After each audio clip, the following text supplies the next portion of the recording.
agama nih, gimana sih kalau misalkan di beberapa daerah masih ada penolakan atas jenazah yang akan dikubur? Ya. Pertama-tama tentunya kita mengucap inna lillahi wa inna ilaihi raji'un. Semoga keluarga yang ditimpa musibah dan bencana atas wafatnya orang-orang yang dicinta senantiasa diberikan kesabaran dan ketabahan oleh Allah Subhanahu wa taala.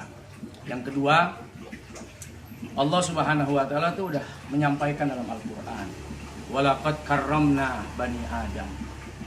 Allah telah muliakan anak cucunya Nabi Allah Adam alaihi salam. Artinya manusia itu jangankan hidupnya sudah menjadi jenazah, menjadi mayit sekalipun, dia tetap mulia dan harus dimuliakan, tetap harus dihormati.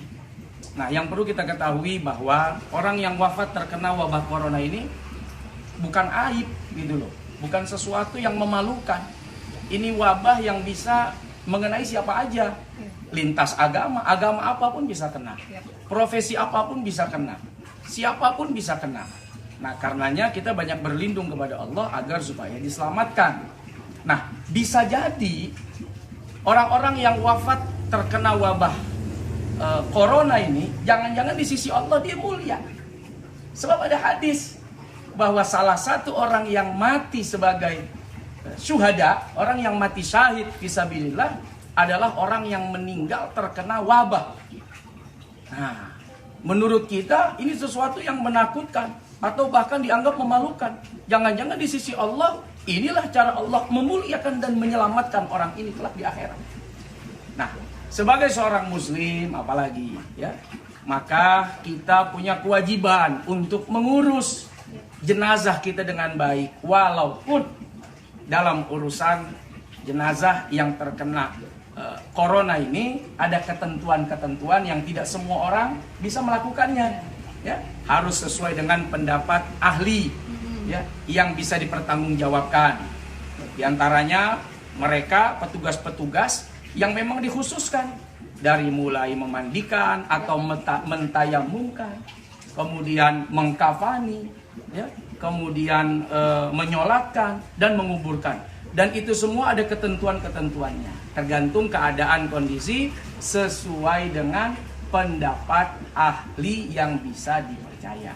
Iya, betul banget. Jadi aku juga udah tanya nih temenku yang dokter gitu, mereka memang punya SOP untuk jenazah yang terkena COVID-19. Ya. Jadi cara memandikannya, dari Betul. kafanannya, dan dilapisin lagi dengan plastik anti air. Betul. Gitu. Jadi safety banget. Ya. Mereka juga berusaha semaksimal mungkin supaya petugas-petugas ini tidak terpapar gitu Ya. kan. Semuanya harus safety. Dan Misalnya, insya Allah pas saat dijenazahkan pun nanti dikubur pun ya, insya Allah safety, asal jangan ada warga yang mendekat. dari mulai memandikan aja kan jenazah ini harus dalam keadaan dibungkus kain. Iya. Tidak seperti jenazah yang lain. Nah, itu pun kalau memungkinkan. Kalau menurut ahli tidak memungkinkan, maka ditayamumkan, tidak dimandikan. Bahkan kalau menurut ahli tidak memungkinkan juga, ya tidak dimandikan, tidak ditayamumkan juga. Langsung dibungkus dengan kain kafan. Dimasukkan ke dalam kantong jenazah yang anti air tadi. Terus kemudian dimasukkan ke dalam peti. Dan petugasnya juga memakai APD. Alat pelindung diri gitu loh. Jadi insya Allah buat warga yang kebetulan wilayahnya menjadi tempat jenazah dimakamkan, sudah tidak perlu terlalu khawatir lalu menolak, dan ini kan bisa menyakitkan hati saudara kita sendiri ini. Ya, sudah mereka tertimpa musibah, siapa sih yang mau tertimpa musibah?